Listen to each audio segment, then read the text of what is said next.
안녕하십니까. 반갑습니다. 5월의 첫날입니다.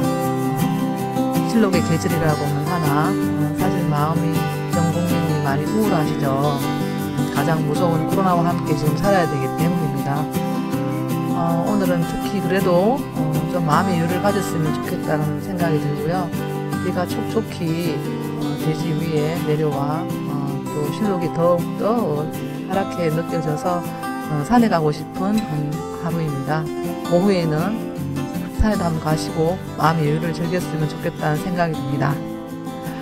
자, 경제 상황이 지금 너무 안 좋다 보니까 대출을 조인다 이런 얘기가 많아서요. 어느 정도 이렇게 대출이 이제 긴축 재정이 되는지 한번 살펴볼까 합니다. 6억 넘는 주택을 살 때는 대출을 조인다고 합니다. 6억이라 그러면은 없는 사람한테는 엄청 큰 금액이지만 서울에 있는 집은 웬만해 갖고는 다 6억 다 넘죠, 그죠? 거의 서울 아파트는 83%가 규제 대상이 되겠네요, 그죠? 그리고 이제 올 여름부터 7월부터 대출을 이제 규제를 강화한다고 하니까 미리 자금 계획이 있으신 분들은 미리 세우셨으면 좋겠다는 생각이 들고요. 다음 화면 보실까요?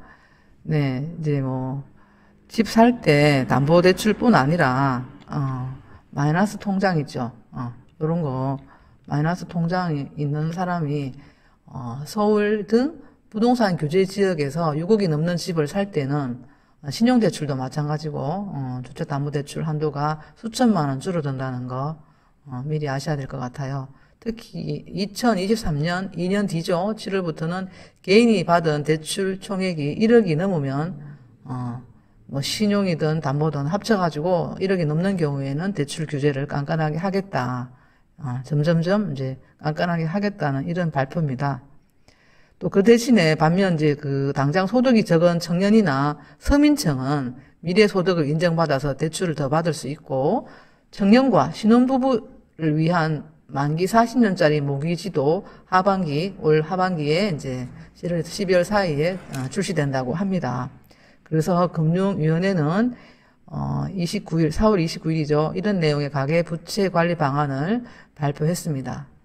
그래서 금융회사별로 적용하는 DSR, 총부채원리금 상환 비율입니다. 이 규제를 대출자 개인별로 단계적으로 적용한다는 게 핵심입니다.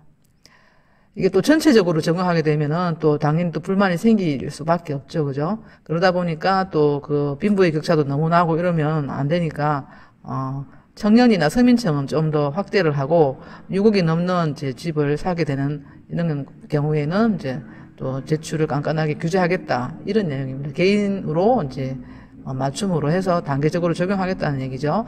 DSR은 아시다시피 주택담보나 신용대출, 카드 할부금 이런 모든 개인의 어떤 대출을 원리금을 상환액을 연소득으로 나눈 값으로 개인 상환 능력에 맞게 총부채 상환 비율 이런 거 있죠. 이런 얘기죠. 관리 지표입니다. 이것이 버는 만큼 돈을 빌리게 해서 지난해 7.9%였던 가계부채 증가율을 내년까지는 단계적으로 해서 4%대까지 낮춰보겠다는 당국의 목표입니다. 그래서 약간의 또 궁금한 점이 있을 것 같아가지고 QR로 한번 또 살펴보겠습니다. 예, 이렇게 보시면 자, 이제 개인별 DSR 규제는 어떻게 적용하는지 한번 보겠습니다. 이거를 단계적으로 적용한답니다. 3단계로 7월부터는 규제 지역이 어떤 건데 가면은 투기지역, 투기과열지역, 조정 대상 지역에서 6억 원이 초과하는 집을 살 때에는 주택담보대출을 LTV라고 하죠. 받으면 DSR이 총부채 상환 비율이 40%를 넘을 수가 있습니다. 당연히 넘겠죠. 그것까지 받으면요. 그래서 서울 아파트의 83.5%가 6억이 초과가 됩니다. 그래서 1억 원 초과 신용대출을 받을 때도 마찬가지입니다. 내년 7월부터는 총 대출액이 2억을 초과하게 되면 2023년 7월부터는 총 대출액이 1억 원을 초과할 경우 예외 없이 40%를 적용한답니다. 요점 유념하여 주시기 바라고요. 그래서 대출 총액이 마이너스 통장 한도를 비롯해서 카드론, 자동차 할부금 등 모든 가계대출이 이게 다 포함돼서 계산을 하겠다. 이런 얘기입니다. 다만 예외는 있습니다. 전세담보대출, 예금 적금 담보대출처럼 소득 이외의 상환 재원이 있는 대출이나 정책성 서민대출은 제외합니다. 네, 정책적으로 뭐 전세담보대출이나 예금 적금은 자기가 있는 거에 대한 불이백 능한 거에 대한 거기 때문에 이런 거는 또 예외적으로 봐주겠다는 겁니다. 그럼 한도액에 이건 포함 안 하겠다는 거겠죠, 예외로. 그 다음에 7월부터 주택담보대출 한도가 얼마나 줄어드나. 자, 보면요. 마이너스 통장 등 다른 대출이 있으면 영향을 받습니다. 연소득 5천만 원 직장인이 한도 5천만 원인 마이너스 통장 연 3%를 갖고 있다고 하면 서울에서 7억짜리, 6억이 넘죠. 아파트를 사게 된다면 주택담보인정비율 LTV 40%를 적용받아서 2억 8천까지 대출이 가능합니다. 하지만 DSR 40%를 적용하면 7월부터는 마이너스 통장을 실제 쓰건 안 쓰건 상관없이 상환 기간을 7년으로 적용해 원리금을 따지기 때문에 주담대 한도는 2억 8천에서 2억 3천으로 이렇게 대출을 줄여서 받아갈 수밖에 없기 때문에 이게 뭐 돈 100만 원 차이 나는 것도 아니기 때문에 오늘은 계약하기 전에 반드시 짚고 넘어가야지 계약을 무난히 마지막까지 치를 수가 있어요. 계약하기 전에 그런 상황을 알지 못하고 계약을 딱 해서 잔금 때 잔금을 못 맞추고 이렇게 되면 굉장히 머리 아프거든요. 그렇게 되면 안 되니까 미리미리 이런 제도를 꼼꼼히 숙지하셨으면 좋겠다는 생각이 듭니다. 2022년도 7월부터는 마이너스 통장 상환 기간을 5년으로 적용해서 주담대를 1억 7천만 원으로 또 낮아집니다. 자꾸만. 다음 화면 보실까요? 자, 신용대출 한도도 줄어드나. 신용은 또 별개라고 생각할 수 있기 때문에 이제 그 DSR을 적용한다는 거는 모든 대출을 다 포함한다는 거니까 신용대출에 당연히 타격이 가겠죠. 그죠? 그래서 이걸 또 숙지하셔야 될 것 같습니다. 현재 금융사들은 1년 갱신할 때마다 그 마이너스 통장을 만기 10년을 적용해서 DSR을 계산해서 대출을 해줬는데 7월부터는 신용대출 만기를 7년으로 본답니다. 그럼 당연히 비율이 줄어들겠죠. 그런데 또 내년 7월부터는 5년으로 또 한답니다. 그래서 10년에 걸쳐 갚았던 이 돈을 5년으로 이제 계산을 해서 그 연간 상환하는 원리금 계산으로 하니까 2배로 늘어난다. 이렇게 돼 있습니다. 그래서 연소득 5천만 원 직장인이 신용대출 한도가 1억 원에서 그냥 5천만 원으로 사실상 절반에 뚝 떨어집니다. 추후 상황에서는 또 2023년 7월부터는 그 더 줄어들어가지고 만기 1년으로 계산하면 한도가 2천만 원으로 줄 수도 있습니다. 이거는 물론 뭐 2023년 돼봐야 정확한 건 알겠지만 지금 이런 정책으로 계속 가면 이렇게 될 수 있다는 겁니다. 그래서 이제 도표에서 이렇게 보시면 이게 연소득 5천만 원 직장인이 7억 원짜리 집을 사게 되면 어떻게 될까요? 기존에 그 마이너스 통장 5천만 원 연 3% 쓰고 있다고 가정하면 주택담보대출금리 2.7%에서 30년을 이제 최대한 길게 해서 원리금을 균등 분할을 요새는 다 균등 분할이잖아요, 그죠? 상환한다고 가정하면은 이게 대출 한도액이 2억 8천에서 현행은 이제 DSR 70% 신용 대출을 만기 10년으로 봤을 때 일단 6억이 넘으니까 LTV 40% 적용하고 여기 했을 때에 지금 한도액이 2억 8천이 된다면 올 7월부터는 이렇게 DSR도 70에서 40으로 하고 신용대출도 10년에서 7년으로 하고 LTV는 40% 한다 해도 이렇게 2억 3천, 5천만 원이 떨어지게 되죠. 그 다음에 또 내년 7월부터는 이렇게 또 완전 떨어집니다. 완전히. 그냥 지금보다 1억 이상이 떨어진다고 생각하면 굉장히 이게 굉장히 많이 떨어진다고 봐야 되겠죠. 1천만 원도 아니고 1억 이상이잖아요. 1억 1천만 원이 떨어진다고 보시면 돼요. 지금보다 내년 7월부터는.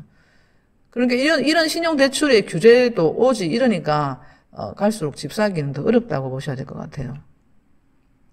그래서 그러면 또 이걸 다 어렵게 또 맞추면은 또 불만이 있겠죠. 그래서 현재 소득이 낮은 사람은 또 다르게 적용을 해야 되겠죠. 그죠?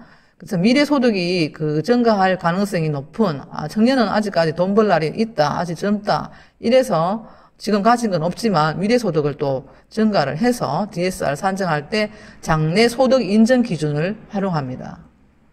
예컨대 24살인데 집이 없는 무주택자가 있다고 합시다.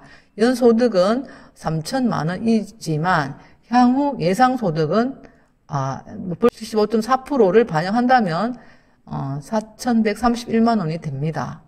그래서 그 현재 3천이지만 증가율을 감안해서 4,131만 원을 이걸 기준으로 해서 이에 따라서 주담대 한도율을 2억 5천만 원에서 3억 4,850으로 40%를 늘린답니다. 그래서 연령별, 직업별, 숙련도별 예상소득 증가율을 융통성 있게 반영할 방침이라고 합니다. 자, 도표에서 한 번 더 보실까요?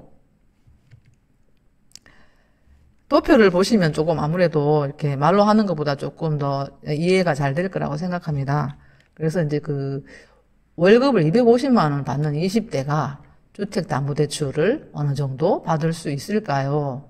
이제 그러면 여기는 20대는 담보대출을 더 많이 해준다는 거죠.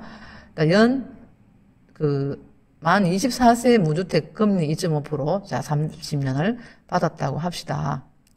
자, 그러면 인정소득은 3천만 원인데 대출 한도액은 2억 5천만 원. 자, 올해 7월부터는 요걸 또 증가를 해서 75.4를 적용해서 연 4,131만 원 인정소득이 돼서 대출 한도액을 더 많이 해준다는 거죠. 3억 4,850. 요거는 뭐 거의 1억 이상 가까이 더 많이 해주게 되네요. 그죠? 자, 소득이 없는 주부도 있습니다. 실직자도 있습니다. 퇴직자도 있습니다. 그런 사람은 대출을 못 받는가요? 궁금하실 겁니다. 오늘 아침에 저희 사무실에 손님이 오셨는데 연세가 60이 다 돼가는데 곧 회사에서 이제 그만두고 나가라고 하면 집은 아직도 없는데 어떻게 집을 살 수 있을까 걱정을 하시더라고요. 앞으로는 점점점 일할 자리도 없어지고 하니까 걱정이 많으시더라고요. 그런 분들은 자, 어떻게 집을 장만할 수 있는지 한번 보겠습니다. 그 카드를 이제 사용을 하잖아요. 그죠? 그 다음에 저축액도 있습니다. 금융소득도 있습니다. 등 이거 외에 또 다양한 자료가 있겠죠. 의료보험료라든가 이런 거를 납부액 이런 걸 보면서 다양한 자료를 활용을 해서 소득을 추정해 봅니다. 근로소득이 없는 주부, 그 다음에 학생, 퇴직자는 그 신용대출을 받을 수 있다는 것입니다. 예컨대 적금을 매달 50만 원 납부하는 대학생, 이거는 뭐 적금을 대학생이 어떻게 매달 50만 원씩 넣겠습니까? 5만 원도 못 넣죠.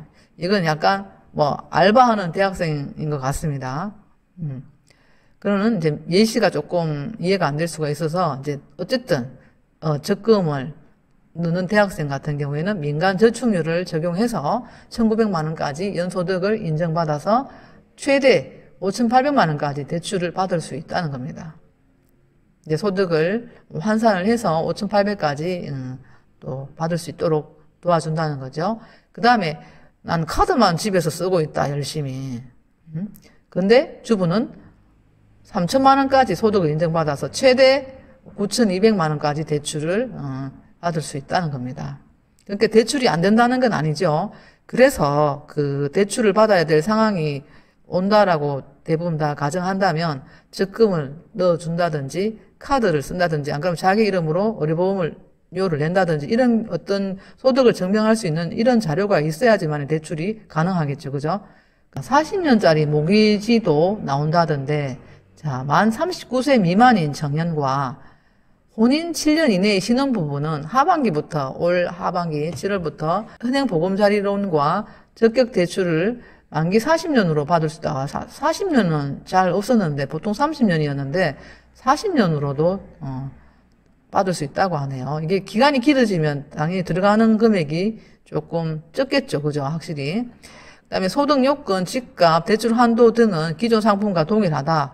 보금자리로는 연 소득 7천만 원 이하, 7천만 원 이하입니다. 집값이 6억 원 이하 등의 조건을 갖추면 최대 3억 원까지 대출을 받을 수 있습니다. 아, 이거는 참 좋네요. 그죠? 비주택담보대출도 강화되나. 그러니까 주택담보가 아닌 걸 이야기합니다. 다른 거죠. 그럼 주택담보가 아니면 뭐 토지나 오피스텔 상가는 주택이 아니잖아요. 이거는 이제 5월부터 금융사에서 비주담대 해서 그 LTV가 최대 70%로 일괄 제한됩니다. 그래서 토지 거래 허가 지역에서는 또 더 40%밖에 안 해줍니다. 30%가 줄어들지, 그죠? 그래서 한국토지주택공사 LH 직원들의 땅 투기 의혹을 계기로 만들어진 대책이다. 아, 이 말도 많고 탈도 많았죠. 뭐, 완전 불똥 튀겨가지고 뭐, 다른 공무원들도 뭐 난리도 아닌데요. 그 다음에 다만 농축업인 등은 실수요자는 예외로 인정된다. 경자 유전의 법칙에 따라서 실수요자까지 피해를 가는 일은 없어야 되겠죠. 그죠? 네, 불통 튀기면 안 된다는 겁니다. 맞습니다. 네. 제가 좀 더 디테일하게 좀 더 어떤 정책을 펴냈을 때는 많은 여론조사 검증을 통해서 펴냈으면 더욱더 좋을 것 같고요. 느낀 바는 이렇게 정책을 펴내서 누구한테든지 정책을 똑같이 적용하면 안 되는 거죠. 그죠? 또 그 한 사람 때문에 여러 사람이 피해를 본다는 것도 말이 안 되는 거고요. 오늘 하루 즐거운 하루 보내시고요. 네, 구독, 좋아요 부탁드립니다. 감사합니다.